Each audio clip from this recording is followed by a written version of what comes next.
معاویہ کے خوف کی وجہ سے انہوں نے تلبیہ کہنا چھوڑا ہوا ہے۔ اور ایک پیر صاحب ہیں کراچی کے، وہ کہتے ہیں کہ میرے جنازے میں وہ شخص نہ آئے کہ جو معاویہ سے ادنا بغض رکھتا ہو۔ میں اس پیر کے لیے کہتا ہوں کہ ہمارے بھی جنازوں کو وہ شخص ہاتھ نہ لگائے کہ جو علی کے دشمنوں کی محبت رکھتا ہو، ذرا بھی اس کے دل کے اندر محبت ہو۔ انہوں نے علی سے بغض کی وجہ سے نبی کی سنت کو چھوڑ دیا۔ ان کی کتاب آپ پڑھ لیں، فیضان سنت، پوری کتاب انہوں نے لکھی ہے فیضان سنت، یعنی سنت کا فیضان۔ اور پورے سنت کی اس کتاب کے اندر حدیث الثقلین موجود نہیں ہے۔ بسم اللہ والصلاة والسلام علی رسول اللہ وآلہ وعلی السلام علیکم ورحمۃ اللہ وبرکاتہ۔ رسول اللہ صلی اللہ علیہ وآلہ وسلم کے جانے کے بعد آپ کی شریعت میں، دین میں تبدیلی کی جانے لگی، اور اس تبدیلی کی وجہ کیا بنی؟ امام علی علیہ السلام کے ساتھ بغض، دشمنی اور عداوت۔ صحیح روایات سے ثابت ہے کہ امام علی علیہ السلام سے بغض اور عداوت اور دشمنی کی وجہ سے اس دین میں، رسول اللہ کی سنت میں تبدیلی کی کوشش کی گئی، اور علی سے بغض کی وجہ سے دین میں تبدیلی اس لیے کی گئی کیونکہ علی نبی کے بھائی ہیں، نبی کے وصی ہیں، نبی کے ساتھ وہ تعلق ہے جو نفس رسول ہے، جیسے ہارون کا موسیٰ کے ساتھ جو تعلق ہے، سوائے نبوت کے ہر مقام جو ہارون کو موسیٰ کے ساتھ ملاتا ہے وہی امام علی علیہ السلام کا رسول اللہ صلی اللہ علیہ وآلہ وسلم کے ساتھ ہے۔ تو روایات میں آتا ہے، اور صحیح درجے کی روایات ہیں، کہ علی سے بغض کی وجہ سے نبی کی سنت میں تبدیلی کی گئی۔ ایک ایسا زمانہ بھی گزرا ہے بنو امیہ دور کے اندر، بنو امیہ کے ظالم حکمرانوں کے زمانے میں، کہ جب علی نام رکھنے کے اوپر بھی پابندی تھی، اور جس کا نام علی ہوتا تھا اس کو قتل کر دیا جاتا تھا۔ لوگ اپنا نام جن کا علی ہوتا اس کو بگاڑ کر لوگوں کو بتاتے تھے کہ میرا نام علیہ ہے۔ علی واضح طور پر کوئی بتا بھی نہیں سکتا تھا، اور لوگوں سے قسمیں لی گئیں طلاق اطاق کی، بڑے بڑے ائمہ محدثین سے، کہ وہ علی سے بیزاری کا اعلان کریں ورنہ ان کے وظیفے بند کر دیے جائیں گے، ان کو قتل کر دیا جائے گا، اور ان کا جو اموال ہے وہ ضبط کر لیا جائے گا، چھین لیا جائے گا۔ تو ایسا ایک ظالم خطرناک زمانہ گزرا ہے، لیکن شاید لوگوں کو یہ باتیں تاریخ کی معلوم ہوں گی کہ یہ تاریخ کی باتیں ہیں اور یہ صحابہ کے خلاف رافضیوں کی گڑی ہوئی باتیں ہیں۔ لیکن جب ہم ان کے سامنے روایات پیش کریں اور ہم روایات کا مطالعہ کریں، اور یہ بھی کوئی رافضیوں کی کتابوں سے نہیں کہ حدیث کی کتابیں جناب شیعوں کی ہیں، بلکہ اہل سنت والجماعت کی اصح درجے کی جو کتابیں صحاح ستہ، ان کا اگر ہم مطالعہ کرتے ہیں، بخاری، مسلم، ترمذی، ابن ماجہ، نسائی، ابو داؤد، تو ہمیں یہ بات معلوم ہوتی ہے کہ رسول اللہ کے بعد ایسے لوگوں نے کہ جنہیں آج ہمارے ہاں بہت تعریف کرتے ہیں، خاص طور پر نواسب، انہوں نے دین میں تبدیلی کی کوشش کی ہے۔ میں روایت آپ کے سامنے پیش کرتا ہوں، اور حج کے ایام ہیں، اور حج میں مختلف مقامات کی پر مناسک کے اندر تلبیہ کہا جاتا ہے۔ تلبیہ کیا ہے؟ تلبیہ کہتے ہیں اللہ کے لیے گواہی دینا، لبیک اللہم لبیک، یہ تلبیہ پڑھا جاتا ہے، کہا جاتا ہے کہ پروردگار میں حاضر ہوں، تیرے ساتھ کوئی شریک نہیں ہے، ہم تیرے لیے ہے، ہم عبادت تیرے لیے کرتے ہیں، مدد تجھ سے مانگتے ہیں، تیرا کوئی شریک نہیں ہے۔ تو یہ جو تلبیہ ہے، اس تلبیہ کو یہ تلبیہ کہنا لوگوں نے چھوڑ دیا تھا۔ کیوں چھوڑ دیا تھا؟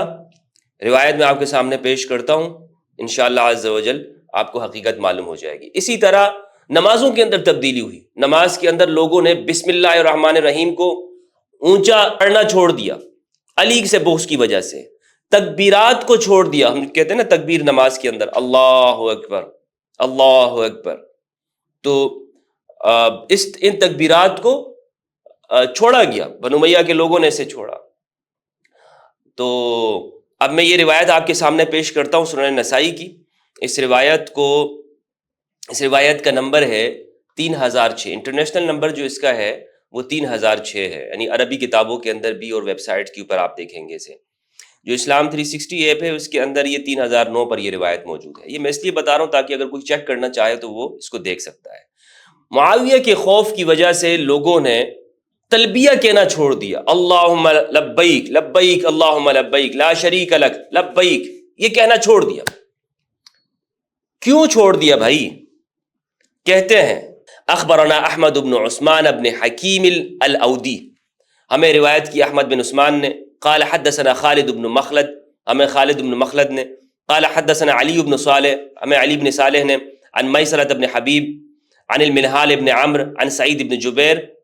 وہ کہتے ہیں، سعید بن جبیر سے روایت ہے، یہ مشہور تابعی ہیں، ابن عباس کے شاگرد ہیں. کہتے ہیں کہ میں ابن عباس کے ساتھ تھا عرفات کے اندر، فقال ما لی لا اسمع الناس یلبون. تو مجھ سے ابن عباس نے پوچھا کیا ہوا کہ لوگ تلبیہ نہیں کہہ رہے، لوگ یہ نہیں پڑھ رہے ہیں لبیک اللہم لبیک، کیوں؟ تو میں نے کہا کہ یخافون من معاویہ، معاویہ کے ڈر کی وجہ سے، معاویہ کے خوف کی وجہ سے انہوں نے تلبیہ کہنا چھوڑا ہوا ہے. تو ابن عباس اپنے خیمے سے باہر نکلے، فخرج من فسطاته، اپنے خیمے سے باہر نکلے، فقال لبیک اللہم لبیک لبیک فانہم قد ترکوا السنۃ من بغض علی. باہر نکل کر انہوں نے اونچی آواز میں کہا اے اللہ میں حاضر ہوں، اے اللہ میں حاضر ہوں. انہوں نے علی سے بغض کی وجہ سے نبی کی سنت کو چھوڑ دیا، علی سے بغض کی وجہ سے. ایک مثال تو یہ ہو گئی. دوسری میں آپ کو بتاتا ہوں فتح الباری ابن حجر اسقلانی رحمہ اللہ کی، جلد نمبر 3 ہے، اس کی حدیث نمبر 784 ہے، 784. اس حدیث سے معلوم ہوتا ہے عمران بن حسین رضی اللہ تعالیٰ عنہ وہ کہتے ہیں کہ میں نے امام علی کے پیچھے نماز پڑھی. باب اتمام التکبیر فی الرکوع، رکوع میں تکبیر کو مکمل کرنا. وفیہ مالک بن الحویرث کے 784 نمبر کی روایت ہے، ابن حجر اسقلانی بخاری رحمہ اللہ نے نقل کی ہے. بخاری کہتے ہیں عن عمران بن حسین، عمران بن حسین صحابی سے روایت ہے، وہ کہتے ہیں صلی مع علی بالبصرہ، میں نے علی کے پیچھے بصرہ میں نماز پڑھی. یہ جنگ جمل کے بعد کا واقعہ ہے. فقال ذکرنا هذا الرجل صلاة كنا نصليها مع رسول اللہ صلی اللہ علیہ وآلہ وسلم.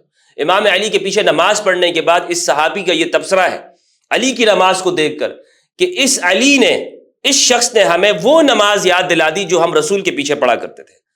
فذكر انه كان يكبر كلما رفع وكلما وضع.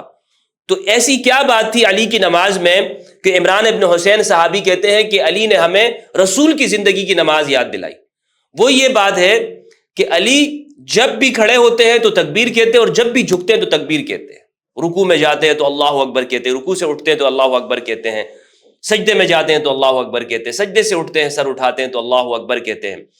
یہ جو اللہ اکبر کہنا ہے اسے علی سے بغض کی وجہ سے بعد کے زمانے میں چھوڑا گیا، علی سے بغض کی وجہ سے. اور ابن حجر اسقلانی نے اس حدیث کی شرح کے اندر لکھا ہے، جلد نمبر، یہ میں نے آپ کو بتایا جلد نمبر 3 ہے اسی حدیث کے تحت، اور صفحہ نمبر 399 کہتے ہیں صلی ای عمران مع علی ای ابن ابی طالب بالبصرۃ، یعنی بعد وقعت الجمل. یہ جمل کے بعد کا واقعہ ہے. آگے لکھا ہے انہوں نے روت طبرانی عن ابی ہریرہ، ابو ہریرہ سے طبرانی نے روایت کیا ہے ان اول من ترک التکبیر معاویہ، کہ پہلا وہ شخص جس نے تکبیر کو چھوڑا ہے وہ معاویہ بن ابی سفیان ہے. وروا ابو عبید ان اول من ترکہ زیاد، ابو عبید کہتے ہیں کہ تکبیر کو جس نے سب سے پہلے چھوڑا وہ زیاد ابن ابی، جس کو معاویہ نے استلحاق کیا تھا، اپنے ساتھ ملایا تھا. اور یہ بھی ایک پورا باب ہے صحیحین کے اندر موجود ہے کہ زیاد ابن ابی کو کیوں ملایا گیا. وهذا لا ينافي الذي قبله لان زیادا ترکہ بترک معاویہ. ابن حجر کہتے ہیں کہ ابو عبید کی یہ بات جو میں نے پہلے کہی کہ سب سے پہلے معاویہ نے چھوڑا، دونوں آپس میں کوئی متضاد نہیں ہے، اس لیے کہ زیاد نے جو چھوڑی ہے تکبیر کو کہنا وہ معاویہ کو دیکھ کر ہی کیا ہوگا، کیونکہ وہ ان کے لشکر میں سے، ان کے حاشیے میں سے. وَكَأَنَّ مُعَاوِيَةَ تَرَكَهُ بِتَرْكِ عثمان، اور معاویہ نے جو چھوڑا ہے تو گویا کہ وہ اس لیے چھوڑا کہ عثمان نے اس کو چھوڑا. لیکن بہرحال بنو امیہ کے زمانے کے اندر تکبیرات کہنے کو چھوڑا گیا، اور یہ اس کو آپ اس تشریح کو دیکھ سکتے ہیں، یہ پورا ابن حجر اسقلانی رحمہ اللہ نے یہاں پر اسے نقل کیا ہے. تو اب میں آپ کے سامنے جو گفتگو چل رہی ہے وہ ہے حج کے دوران تلبیہ کہنے کو چھوڑا گیا. سنن نسائی کی حدیث نمبر 3006 اور بعض نسخوں کے اندر 3011 میں، بعض نسخوں میں 3009 کے اوپر مختلف اس میں موجود ہے، مطلب یہ چھاپوں کے اعتبار سے الگ الگ ہے. اس روایت کے بارے میں یہ بتاتا چلوں آپ کو کہ کسی ایک محدث نے، کسی ایک ناقد نے یہ نہیں کہا کہ یہ روایت ضعیف ہے، کمزور درجے کی یا منکر ہے. سب نے کہا ہے کہ یہ روایت صحیح ہے، یہاں تک کہ شیخ البانی نے سلسلۃ صحیح سنن نسائی کے اندر جلد نمبر 2 صفحہ 343 میں کہا ہے کہ یہ صحیح الاسناد، بالکل صحیح ہے، اس کی سند بالکل صحیح ہے۔ شیخ زبیر علی زئی کہتے ہیں اس کی سند حسن ہے، اس کی سند حسن ہے۔ اور یہ روایت جو نسائی کی ہے، جس میں لوگوں نے معاویہ کے خوف سے حج کے دوران میں یعنی تلبیہ کہنا، اللہ کا نام لینا، اللہ کو گواہ بنانا، یہ لوگوں نے چھوڑ دیا۔ علی کا نام لینا تو وہ تو اس پہ پابندی لگی تھی بنو امیہ کے بعد کے زمانے کے اندر، لیکن یہ آپ دیکھیں کہ تلبیہ کے اوپر یہ روایت صحیح ابن خزیمہ کے اندر جلد 4 روایت کا نمبر ہے 2830، صحیح ابن خزیمہ کے اندر بھی موجود ہے۔ اور صحیح ابن خزیمہ کے جو محقق ہے محمد مصطفیٰ العازمی صاحب، انہوں نے بھی اس کی جو تحقیق کرتے ہوئے اس روایت کے بارے میں حکم لگایا، کہتے ہیں اسنادہ صحیح، جلد نمبر 4 صفحہ 260۔ امام حاکم النشاپوری رحمہ اللہ نے اپنی شرح آفاق کتاب المستدرک علی الصحیحین کے اندر اس روایت کو نقل کیا ہے، اور نقل کرنے کے بعد وہ لکھتے ہیں کہ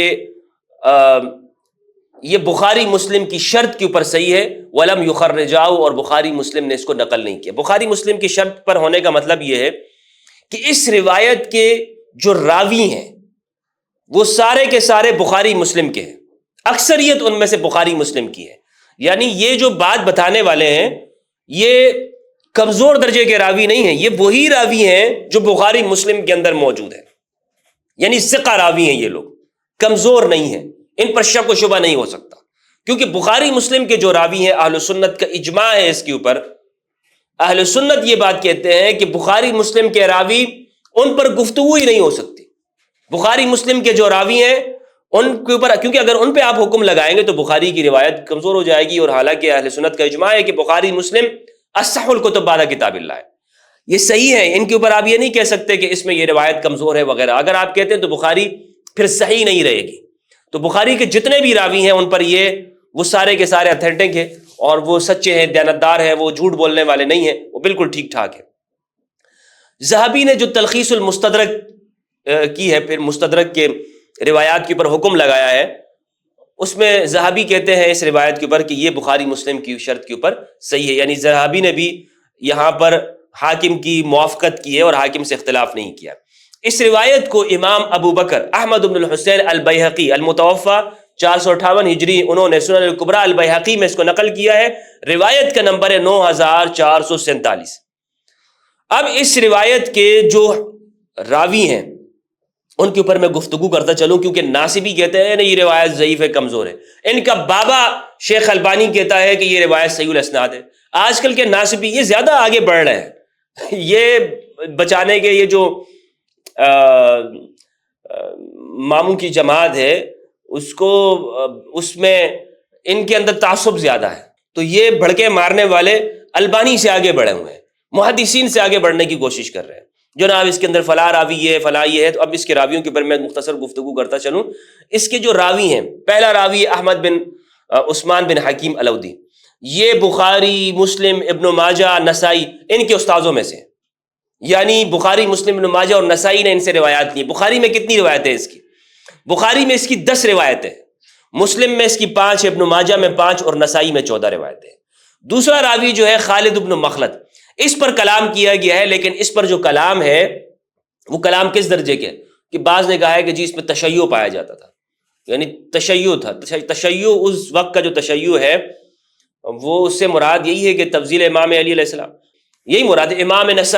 امام نسائی سے جب وہ دمشق کی جامع مسجد میں پوچھا گیا کہ آپ نے علی کے خصائص پر کتاب لکھ دی ہے، معاویہ کے فضائل پر کتاب لکھے، تو انہوں نے کہا کہ لا اشبع اللہ بطنا، اس کے علاوہ تو مجھے ان کی فضیلت میں کوئی روایت نہیں ملی کہ اللہ رسول نے فرمایا تھا ایک موقع پر، صحیح مسلم کی روایت ہے، اے اللہ معاویہ کا پیٹ کبھی نہ بھرنا، یہ تو اس کے علاوہ مجھے کچھ نہیں ملی۔ امام حاکم النشاپوری، ان کے اندر بھی بخاری کے اساتذہ میں سے عبید اللہ بن موسیٰ، عبدالرزاق الصنعانی، وہ نام لینا پسند نہیں کرتے تھے۔ جس مجلس میں اگر کسی کا نام معاویہ ہوتا تھا تو اس پر میری پوری تفصیلی گفتگو ہے کہ اکابرین اہل سنت کے نزدیک معاویہ بن ابی سفیان، ہمارے جو اہل سنت کے اکابرین وہ معاویہ کو کیا سمجھتے ہیں، ان کی تعظیم و تکریم نہیں کرتے. یعنی ہمارے نزدیک معاویہ بن ابی سفیان کوئی مقدس شخصیات میں نہیں ہے. میں پہلے بھی بتا چکا ہوں اور اہل سنت اکابرین کے حوالہ جات کے ساتھ کہ ہمارے محدثین، بڑے بڑے محدثین، عبد الرزاق صنعانی، عبید اللہ ابن موسیٰ، امام بخاری کی شیوخ، وہ یہ کہتے ہیں کہ یہ ان کو پسند نہیں کرتے، کیونکہ امام علی علیہ السلام کے ساتھ انہوں نے جنگیں کی، اور پھر رسول کی نص موجود ہے کہ فئہ باغیہ، اور عمار کو شہید کرنے والا وہ باغی گروہ، اور انہی کے گروہ نے شہید کیا تھا. یہ سب متفق علیہ اہل سنت کے اندر مسئلہ. تو یہ خالد ابن مخلد بخاری مسلم کے راوی ہیں. بخاری، مسلم، ابن ماجہ، ترمذی، ان چاروں کے استاد ہیں، چاروں کی شیخ و شیوخ ہیں. یہ ابن حجر اسقلانی نے التقریب میں لکھا ہے، کہتے ہیں من کبار شیوخ البخاری، بخاری کے جو وڈے استاد ہیں نا، وڈے چوٹی کے استاد ہیں، خالد ابن مخلد. اگر آپ کہتے ہیں کہ خالد ابن مخلد یہ کمزور درجے کا ہے، تو پھر آپ بخاری کو ہٹائیں، اپنے سامنے سے ہٹائیں. ناسبیوں، سلفیوں، وہابیوں سے میں کہنا چاہتا ہوں، بخاری مسلم سامنے رکھ کر اس پر اندر تمہارا اعتماد اور یقین ہوتا ہے، او جی برا بخاری مسلم میں بتاؤ، بخاری مسلم میں بتاؤ. ہر چیز، پورا دین تم نے بخاری مسلم سے نکالنا ہوتا ہے، تو جب بخاری مسلم کے راویوں کی بات آتی ہے تو بخاری مسلم سے ہاتھ اٹھا دیتے ہیں، نہیں مانتے. پھر بخاری مسلم نہیں. تو یہ بخاری مسلم کے راوی ہے خالد ابن مخلد. صحیح بخاری میں ان سے کتنی روایتیں ہیں؟ پوری بخاری آپ کی جائے گی اس طرح اگر آپ خالد بن مخلد کو کمزور کہتے ہیں. 32 روایتیں ہیں خالد بن مخلد کی بخاری میں. مسلم میں 28 ہے، ابن ماجہ میں 19 ہے، نسائی میں 4 ہے، ترمذی میں 4 ہے. اندازہ لگا کتنی زیادہ روایات خالد بن مخلد سے لی ہیں. علی بن صالح الحمدانی، صحیح مسلم میں ان کی 1 ہے، ابو داود میں ان کی 2 ہے، ابن ماجہ میں 3، نسائی میں 6، ترمذی میں 2 روایات ہے. میسر ابن حبیب، سنن ابو داود میں 1 ہے، نسائی میں 3، ترمذی میں 2 روایات ہیں. منہال ابن عمر، صحیح بخاری میں 2 روایات ہے، ابو داود میں 6 ہے، ابن ماجہ میں 9، نسائی میں 6، ترمذی میں 6 روایات ہے. سعید ابن جبیر تابعی، اس پر گفتگو کی ضرورت نہیں، اور عبداللہ ابن عباس صحابی رسول ہے. تو یہ جتنے بھی راوی میں نے آپ کو بتایا یہ بخاری مسلم کے راوی ہیں. اب ان کو آپ کہتے ہیں کہ ضعیف ہے. سنن نسائی کی یہ روایت جس سے معلوم ہوتا ہے کہ معاویہ کے خوف سے لوگوں نے تلبیہ کہنا چھوڑ دیا تھا، اس کے راوی تمام کے تمام صحیح راوی ہیں، صحیح راوی ہیں. معلوم یہ ہوا اس روایت سے، اس کو پیش کرنے کا مقصد کیا ہے؟ پیش کرنے کا مقصد یہ ہے، یہ آپ پوچھ سکتے ہیں، مقصد یہ ہے کہ جنہیں تم علی کے مقابلے میں پیش کرتے ہو ان کو دیکھو کہ ہماری کتابوں میں کیا ان کے بارے میں لکھا ہوا ہے. علی کے مقابل لے کر آتے ہو، جناب کلہم عدول، علی سے جنگ کی لیکن پھر بھی اجتہاد کا ثواب ہے، ہاں فضائل فلاں فلاں فضائل ہے. یہ فضائل ہیں اہل سنت کی کتابوں میں. اور ایک پیر صاحب ہیں کراچی کے، وہ کہتے ہیں کہ میرے جنازے میں وہ شخص نہ آئے کہ جو معاویہ سے ادنا بغض رکھتا ہو. میں اس پیر کے لیے کہتا ہوں، اول تو یہ پیر سو ہے، مشائخ سو ہیں یہ لوگ. یہ اگر آپ اس طرح کی وصیت کرتے ہیں کہ میرے جنازے میں فلاں نہ آئے، تو یہ وصیت کرنا ہوا نا. آپ تو وصیت کریں پیر صاحب، اور رسول نے اس دنیا سے جاتے ہوئے کوئی وصیت نہیں کی. رسول نے نہیں فرمایا، کوئی وصیت نہیں کی ہوگی اس دنیا کو، ویسے ہی امتیوں کو بے یار و مددگار چھوڑ کے چلے گئے. کوئی وصیت نہیں کی کہ میرے بعد جانے کے بعد تم نے کیا کرنا ہے، قرآن اور میری عطرت کو تھام کے رکھنا ہے. آپ تو پیر صاحب دنیا کو وصیت کرتے جاتے ہیں، میرے جنازے کو فلاں ہاتھ نہ لگائے، اس کو فلاں کوئی کندھا نہ دے جو معاویہ کے لیے بغض رکھتا ہو، کسی صحابی کے لیے بغض رکھتا ہو. ٹھیک ہے، آپ نے وصیت کر دی ہے، ایک وصیت ہماری بھی سن لیں کہ ہمارے بھی جنازوں کو وہ شخص ہاتھ نہ لگائے کہ جو علی کے دشمنوں کی محبت رکھتا ہو، ذرا بھی اس کے دل کے اندر محبت ہو، جس نے علی کے ساتھ دشمنی کی، علی کو سب و شتم کیا، علی کو ستایا، امام علی علیہ السلام کو. تو آپ وصیت کر کے جائیں، اور پیغمبر نے کوئی وصیت نہیں کی ہے. پیغمبر نے امت کو بیار و مددگار چھوڑ دیا. پیر صاحب دنیا کو وصیتیں کرتے ہیں، حکم دیتے ہیں اور بتاتے ہیں کہ کن علماء سے آپ تعلق قائم کریں کہ جو فلاں فلاں کی حرمت اور عظمت کے قائل ہوں. یہ کہتا یہ چلوں، بتانا یہ چاہتا ہوں کہ یہ پیران باطل اور یہ پیران سو ہیں. بنیادی وجہ یہ ہے کہ انہوں نے رسول کی وصیت، ان کی کتاب آپ پڑھ لیں، فیضان سنت، پوری کتاب انہوں نے لکھی ہے فیضان سنت، یعنی سنت کا فیضان. اور پورے سنت کی اس کتاب کے اندر حدیث الثقلین موجود نہیں ہے. حدیث الثقلین اپنی وصیت تو یہ دنیا کو بتا رہے ہیں ٹی وی چینل کے اوپر بیٹھ کر کہ جناب میری وصیت یہ ہے، اس کو یاد رکھنا ہے، تم نے اس پر عمل کرنا ہے ماشاءاللہ۔ اور رسول کی جو سنت ہے، رسول کی جو وصیت ہے جو امت کے لیے کی، اذکرکم اللہ فی اہل بیتی، قریب ہے کہ ایک فرشتہ آ جائے اور میں اس کی بات کو لبیک کہہ دوں، میں دنیا سے چلا جاؤں، میرے بعد تم نے یہ کرنا ہے، یہ کرنا ہے، یہ کرنا ہے، اور خدا کے لیے میرے اہل بیت کو مت ستانا، خدا کے لیے میرے اہل بیت کے ساتھ اچھا سلوک کرنا، خدا کے لیے میرے اہل بیت کی اتباع کرنا، خدا کے لیے میرے اہل بیت کے پیچھے چلنا۔ قرآن اور اہل بیت ایک دوسرے کے ساتھ ساتھ، من کنت مولا فہذا علی مولا، اتنی وصیت کرتے ہیں رسول اللہ صلی اللہ علیہ وآلہ وسلم اس امت کو، اور اس کو ذکر ہی نہیں کرتے، یہ لوگ بیان ہی نہیں کرتے۔